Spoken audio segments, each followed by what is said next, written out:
London's economy is larger than that of entire European countries such as Sweden and Belgium. But here's the twist. Parts of northern England are now poorer than households in Slovenia and Malta. How did one city get so rich while the rest of Britain fell behind? And more importantly, was this inevitable or was it a choice? Here's the thesis. London's success is a national imbalance that's holding Britain back. And unlike what politicians suggest, the problem isn't that the north of England, Wales, and Northern Ireland need to catch up. It's that Britain built an economy where only London can thrive, and the rest is forgotten. Let's look at the numbers. First, the income gap. Average wages in London are nearly £20,000 higher than in cities like Burnley, Huddersfield, and Bradford. London's median wage towers over every other region. The productivity gap.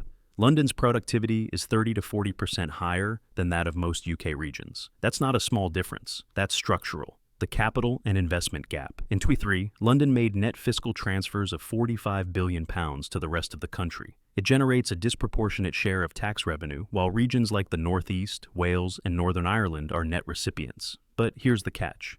London also receives the vast majority of new investment. Venture capital, private equity, foreign direct investment, it all flows to the capital first. The infrastructure gap.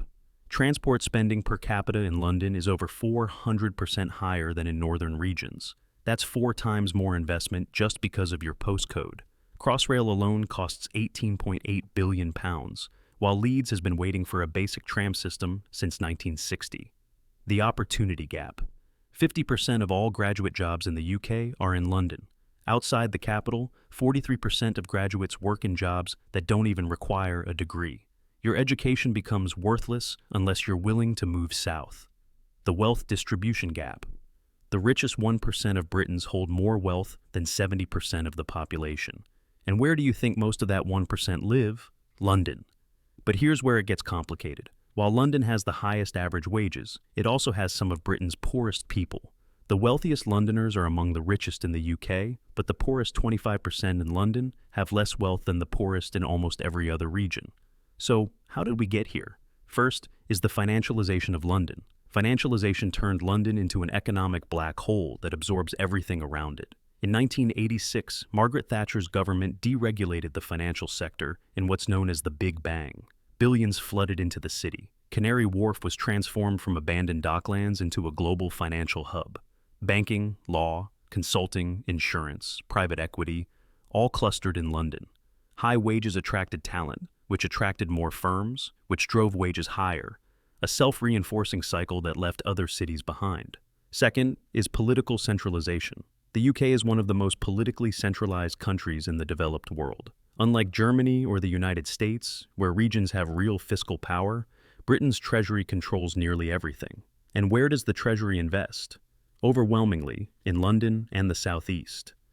When HS2, the high-speed rail meant to connect the north, was scaled back, it was axed at Birmingham. It's now essentially a glorified commuting line into London. Third is the agglomeration concentration. London has the universities, the venture capital, the multinational headquarters, the media companies, the cultural institutions. Once a city reaches a critical mass, it becomes a magnet. If you want to maximize your degree, you almost have to move there. The result? London didn't just grow. It absorbed the upside of the entire British economy. While London boomed, the rest of Britain was hollowed out. And it wasn't an accident, it was policy. Here are 3 reasons why the rest of Britain fell behind. First was deindustrialization without replacement. From the 1980s onward, British manufacturing collapsed. Mines closed, factories shuttered, shipyards went silent. Entire communities that had built their identities around industry were left with nothing. Germany faced the same challenge. The difference? Germany invested in new industries, in vocational training, and in regional development banks. Britain didn't. Instead, the UK doubled down on finance, leaving regional economies to fend for themselves. The result? Mass unemployment, depressed wages, and a generation scarred by the lack of opportunity. Second, austerity and underinvestment. After the 2008 financial crisis, David Cameron and George Osborne imposed a decade of austerity, cutting public services and strangling investment outside London. Infrastructure crumbled, schools struggled, hospitals ran on fumes. Meanwhile, London continued to receive the bulk of infrastructure spending. The message was clear: if you're not in the capital, you're a second priority. Third, Brexit and political chaos. David Cameron's Brexit gamble backfired, trade became more complicated, investment fled, and Britain's global reputation took a hit. What followed was political chaos. Boris Johnson's theater of governance, Liz Truss's catastrophic 49-day tenure that crashed the pound, and a revolving door of leadership that couldn't address the structural problems. Through it all, one constant remained. London kept attracting resources, and everywhere else kept falling further behind. Here's the brutal comparison. If you exclude London, the UK economy is poorer than Mississippi, the poorest state in America. There are also human costs associated with this decline. First, youth out-migration. Young people with ambition are leaving their hometowns in droves. If you grow up in Newcastle, Liverpool, or Cardiff and want a high-paying career, you're almost forced to move to London. This brain drain starves regional economies of the talent they need to grow. The best and brightest leave, and what's left behind struggles even more. Second, the graduate trap.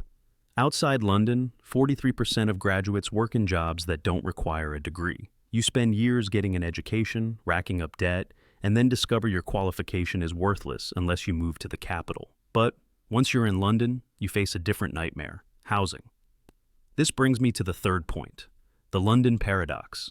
The average rent in London is over £2,000 a month. For a one-bedroom flat, it's over £1,000, 45% of gross pay, compared to 25% nationally. House prices are 14 times the average income. Families who lived in neighborhoods for generations are being forced out. Homelessness has tripled since 2008. International investors snap up properties as assets, leaving them vacant while locals sleep rough. Meanwhile, back in the regions, wages stagnate, public transport is a joke, and opportunity is scarce. This isn't inevitable, it's a choice. Britain's over-reliance on London is unique among developed nations. The UK is the only G7 Western country in which jobs have become more concentrated in the dominant region over recent decades. Compare that to the United States. If you don't want it to pay New York prices, there are dozens of cities offering comparable opportunities. Germany has multiple economic powerhouses: Munich, Frankfurt, Hamburg, and Berlin. France invests heavily in Lyon, Toulouse, and Marseille. Britain doesn't have that. It has London, and then a wasteland of underinvestment. The solutions exist, but they require political will. First, real devolution, not symbolic powers, but genuine fiscal authority for regional governments to invest in their own economies. Second, transport infrastructure, proper rail links between northern cities, not just lines feeding into London. Third, place-based industrial policy, targeted investment in sectors where regions have competitive advantages. HS2 could have been transformative, but it was gutted. Northern rail connections remain a fantasy. Investment flows to London by default. Other countries figured this out. South Korea spread development across multiple cities. Germany rebuilt its regional economies after reunification. It's not impossible. Britain just hasn't tried. For decades, Britain has pretended this was fine, that London's success was Britain's success. But the cracks are showing, and the political leadership must act to revitalize other cities outside of London.